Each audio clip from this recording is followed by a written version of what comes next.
Hi, welcome to another edition of This Issue. My guest this time is Richard Rhames from Biddeford. Hi, Richard. How are you today? Fine, Bruce. Thank you. Glad to have you on. This will be probably the last show of the year 2008. We're now in our fourth year of doing this issue, so glad to have you watching again. Richard, as I said, lives in Biddeford. He's a farmer there and also a quite active person. He's the chair of the city committee, the Democratic City Committee in Biddeford, and he's also an award-winning columnist, writing for the Journal Tribune there. Congratulations. What award did you actually win? I think it was like a weekend column or something. I'd been writing for a couple of years, I guess, and the column basically settled out in the weekend edition. It was about 1,000 words. And the editor apparently sent in one of his editorials, and he didn't crop the paper, and mine was down at the bottom of the page. That's just what he told me anyway, because nobody asked me about submitting it. And whoever was doing the judging at the Maine Press Association liked the piece, and they gave me an award. So now he's paying you as a result? Yeah, a little bit. Yeah. Well, that's great. You're also a longtime public access TV guy. Tell us a little bit about what you've done over the years with that. Well, sadly, I think that we in Biddeford have the only labor show, a weekly show that basically looks at a range of issues from the bottom up, from a working class perspective. In a country where most everybody works for wages, you'd think that in the mainstream media, you'd have the working class perspective, you know. And why don't we? Because we've got a corporate system, and we don't have a democracy in this country. The country was founded by rich people, by slave owners, and the idea was keeping people down. That's still the idea, and you certainly wouldn't want working class people seeing shows that looked at the world from their perspective. Where working people are encouraged to fantasize about the stock market going up and up and up, and that's what you do your shows about? We do shows about healthcare. We do we do shows, or I go around, I tape people who are talking. We've run Chomsky talks and Howard Zinn talks. But you don't do tape shows about fantasizing about the stock market? Well, I tape the Southern Maine Labor Council meetings. Peter Kellman, Brother Kellman, is the outgoing chair of the Southern Maine Labor Council now, and 2 or 3 shows back, they had Michael Hillard, who's an economics professor at USM, and he came in and talked about the economy. He was actually there at that event in Portland that you and Brother Kellman participated in on Main Street at the Meg Perry Center. Well, let's talk about the economy for a minute. As we speak, it's mid-December in the year 2008, and the economy is collapsing around us. We very recently had the $700 billion bailout. As we talk, Congress is just ready to bail out the auto industry. What's your view on these bailouts that are going on? What's your sense of them? Well, my sense of them is that they're perfectly consistent with the way the world actually works.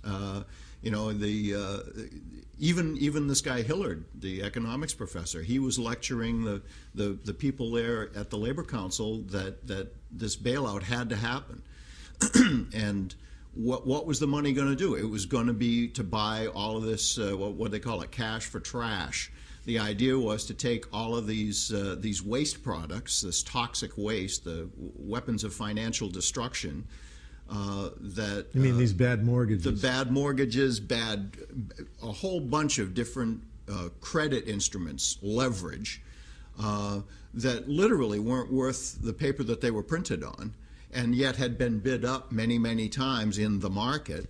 So you had all of this garbage, and in order to keep the executives comfortable in their Tony suites and their 6 homes in the Hamptons, the idea was the federal government had to come in and save their and make sure that they could still, have their Tony vacations and so forth. $700 billion, which, that's a fair amount. It's not as much as we spend on the military in a year, but, it's a fairly substantial sum. And basically no strings attached. Paulson raced in. They finally wound up actually nationalizing on some level of some of the banks. But did Paulson get a vote for the American people on the board of directors? Of course not. You just let the people who ran the economy into the ground continue to run things, and you don't make any demands because we've got a top-down society.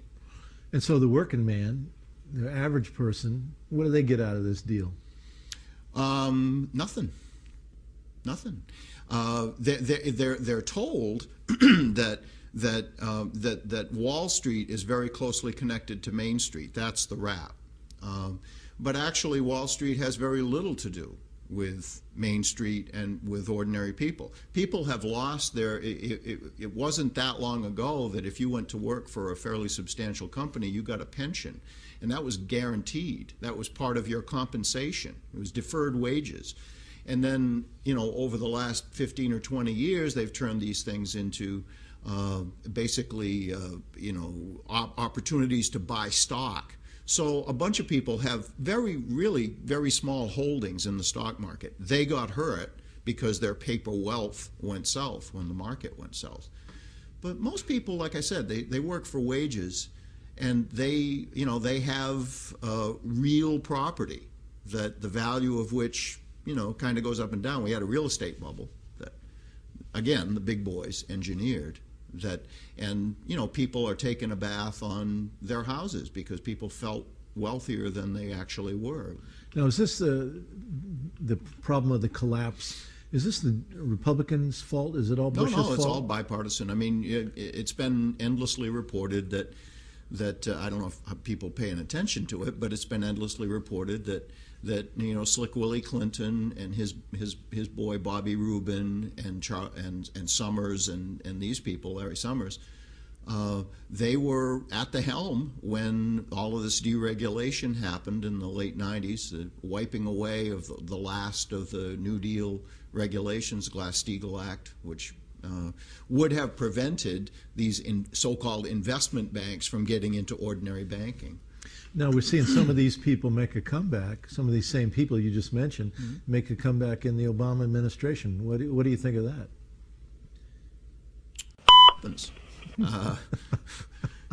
I mean, it doesn't. We've got the playing out of the framers' plan. Nothing really changes.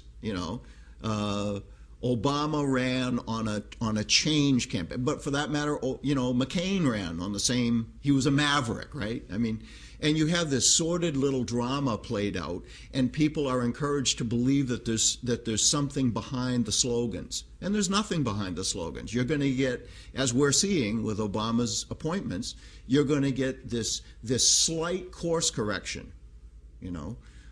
Bush overplayed the scoundrel's hand and took everything into the toilet. And so they're going to have this little course correction, but the same scumbags who were in charge are still in charge. What about the auto company bailout? You're a friend of labor. Yeah. The auto workers union is calling for this bailout. Do you support it? Well, I'm sort of richly amused that at the difficulty that they've had. I mean, what were they asking? 30 or 35 billion, which is tiny compared with the 700 billion that was going to go to the guys in the wingtips and the Tony Suites. But some of that 35 billion would have gone to ordinary people who spend their lives working in paint booths and next to blast furnaces. Well, we can't have that. So now, last I read, they'd whittled it down to about 15 billion. And that's going to come with conditions. And Gettelfinger, the UAW president, has been coming across saying, okay, well, we gave back a billion or more in concessions last contract just a year ago. We're going to give back more. And so the idea is this race to the bottom. And the UAW, which was a proud union and played a big role in, through the Flint strike back in 37. They played a vanguard role in lifting up working people by their sacrifice and their courage. And the $700 billion bailout to Wall Street, there weren't any concessions demanded there, really, were there? No. They made some noise about there was going to be some limit on executive pay, but it's been reported, in even conventional media that those were largely just for show. Well, health care is a big concern of most people. I know it's an issue that you've been involved in over many years. Mm-hmm. What's going to happen on health care in the next couple of years? I know you're full of good news today.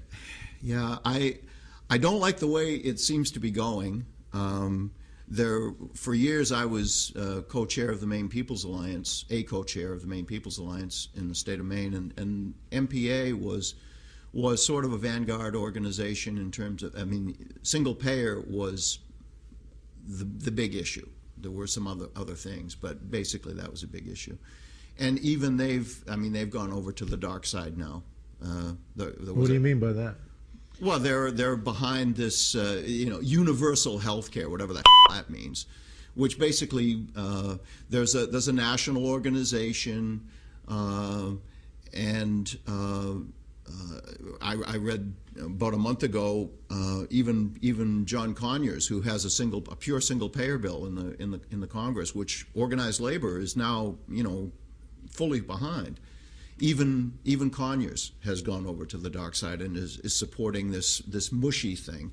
And I think we're going to get a replay of the Billary thing in the early 90s, and which will build in the insurance companies. Oh, so the difference between single payer, which is kind of Medicare, Medicaid for all, mm-hmm.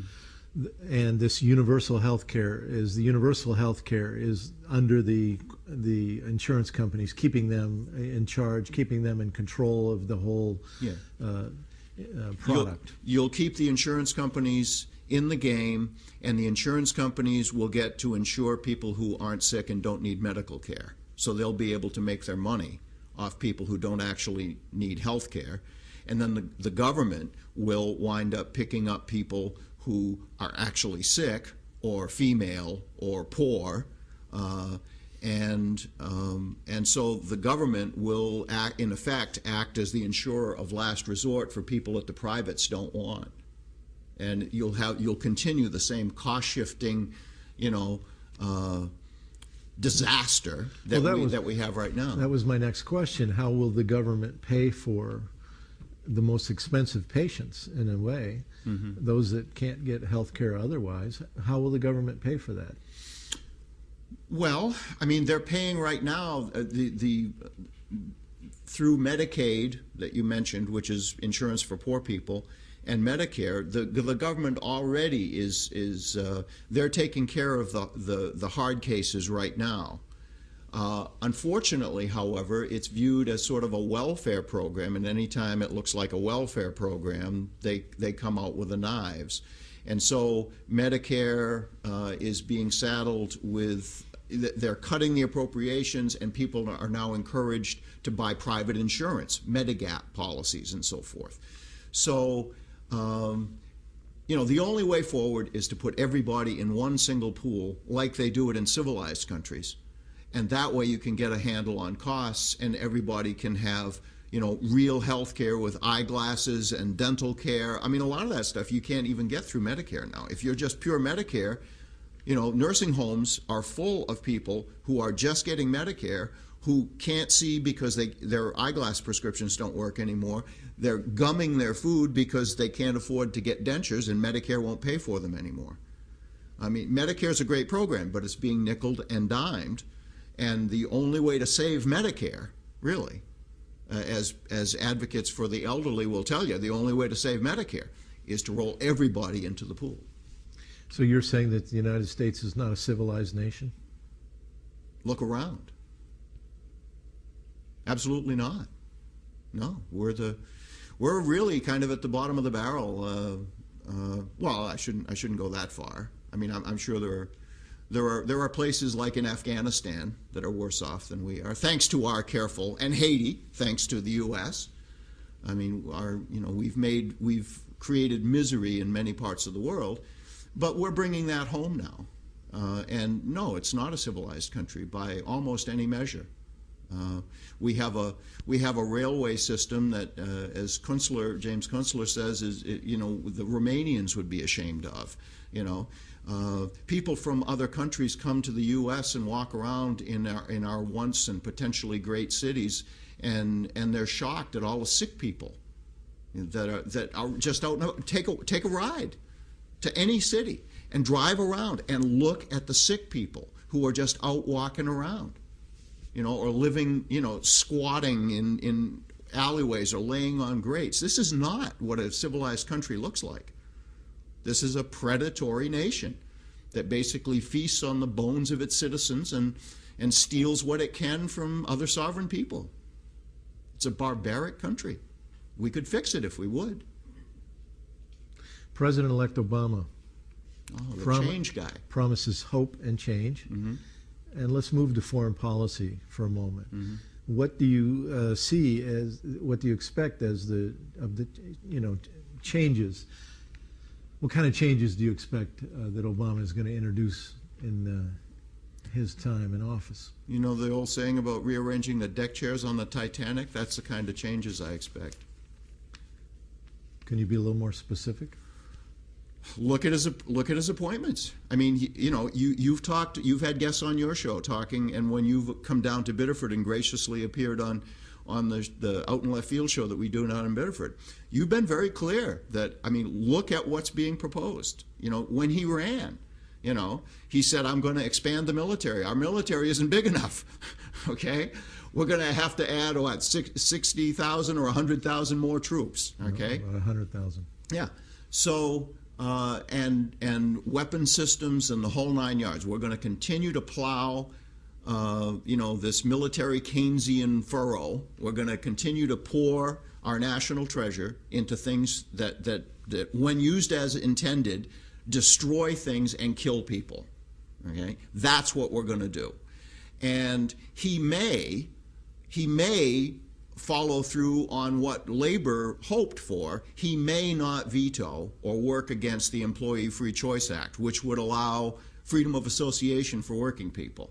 Imagine that in this uncivilized country, that ordinary people ought to be able to freely associate and form unions. Dangerous.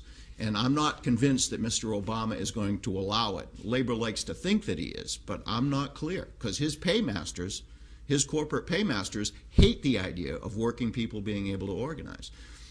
Healthcare, I don't see it. He was very clear when he was campaigning. His TV ads that were running in Maine basically upon the idea of single payer, a government-run system, which most people, when you ask them in polls, that's what between 60 and 75% of the population wants. Well, let's get back to foreign policy for a moment. Obama has said that he wants to rebuild the military. Yeah. What does that indicate to you when you hear those words? More death and destruction for other people and for us. And also, as I think you've been talking about, they're talking about using armed military people in the U.S. to put down potential trouble spots within the country as the economy continues to go south and people get desperate. So, in other words, they're planning ahead, anticipating a revolt here in this country as the economy further collapses? Yeah, that's what it looks like. It's not widely reported. We need to hear about OJ, right? Orange juice? No, no, the sports hero. Oh, okay. Let's go to agriculture for a minute. You're a small family farmer. You grow vegetables in Biddeford. Mm-hmm. You've been doing this. How many years have you been farming? We started back in the early 80s. We'd always had a garden on the place, and the place is... Is this family land? Yeah, my mother grew up there, and we've been there for about 100 years. And so you grow vegetables, and that's how you make your living. Such, you know, Such sort of a as living. what it is. Such as it is, yeah. And so what, first of all, what is it like farming today? And then what do you expect to see, again, with the new administration in terms of agriculture policy? Where is that going? Because I know that's something you are absolutely following closely. Well, but first start with what, how is it today? What's it like today? look around. I mean, agriculture, drive around in rural Maine. You don't have to go out to the Midwest. Drive around in rural Maine and drive by these farming operations where guys are trying to make a living milking cows, and look at the dilapidated structures. Look at the old machinery. My wife and I are what some people would call niche farmers or niche farmers. We're selling designer vegetables to consumers close to home. We're basically a mile and a half out of town, which is very unusual. Most farmers farm in a rural area and have to get their produce to the eaters. We don't get our cost of production from what we do, but we inherited the land, so we don't have to price our commodities in such a way that we could go out and compete with developers for a land base, for our means of production. We're running, I think only one tractor that's older than I am, but most of the other tractors are close to my vintage, all right? And so that tells you something about the cash flow, and that's the way we've set up the agricultural system. It's set up in such a way that there are huge barriers to entry. You basically have to inherit the land base in order to farm, and you have to you produce commodities that are important to people. People like to eat 3 times a day, and you're supposed to get by having a petting zoo or whatever. You're not supposed to make a dignified living from actually producing edible crops. You're supposed to do that, and to actually make the money, you work off the place. Your wife or you have to take a second job in order to be able to have health care, because you certainly can't buy it on a farmer's income. And then if you're really thinking about it, and you're a good business person, you're doing a haunted hayride, you're doing a petting zoo, you're doing a corn maze, and you're doing ag tourism. You're inviting people to come out to your place to bask in this rural theme park, and you put on your bib overalls and you go out there and So what do you think is going to happen with an Obama administration in agriculture? Have you heard any rumors who he's going to pick for Secretary of Agriculture? No. What are the early signs of where he's going to go with agricultural policy? I expect little or no change. I mean, there was a farmer-labor coalition that was slowly built and that has been destroyed over the last 50 years. But the few good years that we had, that ordinary people had in the beginning, actually in the 30s, that's when the organizational stuff began to pay off. And up through, usually the breaking point is like 1973, when everything began to hit the skids. There were a few good years there where the economy basically allowed people to think that their kids were going to have a better life than they did. But agriculture is always the first segment of the economy that goes in. And usually, if you allow ag to stay there long enough, it drags everything else down there too. And I don't see Obama or anybody in office right now, or even talking about getting into office, talking about making the kind of structural changes that we'd need to return a fair price to farmers, so that we could begin to try to recreate the agricultural economy that we had, 40 or 50 years ago. So in America, like everything else, agriculture policy is dominated by corporations? Sure. Agribusiness? Yeah. No, it's a barbaric system, in other lands, they haven't rolled this stuff back to the extent that they have in the United States. Drive across the border into Canada. I know guys who are farming in southern Maine, and they have roots up in Canada, and they go up across the border, and they drive around, and they see paint on the barns and new equipment in the yards, and you come across the border, whether you come across the border here or in New York State or Ohio, wherever, and you look, and it's destitution here, and just across the border. What's the difference, they say? Well, they have different policies. Do you think things are going to get better or worse in America in the coming years?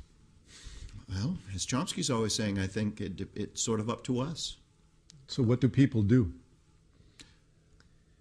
People listening to this show, you haven't had a lot of good news today.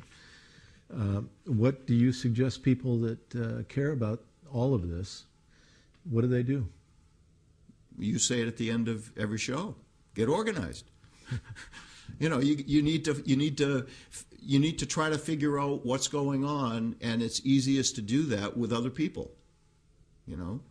And so people need to get organized. They need to find out, who benefits and who pays under the present system, and unlearn some of the history that they were taught in school, and try to figure out why in this supposedly greatest land, why we're somewhere around 40th in outcomes, why everything is going south and has been going south for a while, and how they do it in other countries, because other countries are way ahead of us by almost every single measure, Whether it's healthcare, agriculture, transportation, energy policy, economic rights, political rights. But we're the greatest country in the world, Richard. You keep dreaming. You keep dreaming. We're number one. That's what they say. And we have a population that is alone in their living rooms watching their corporate television programs, and they are allowing themselves to be deluded even as the ground begins to shake under their feet. Well, that's definitive. I don't know. I mean, pay attention. It's going to get worse before it gets better. And, we theoretically could do something. Whether we're all too anesthetized and too powerless and alone, I mean, it's up to us.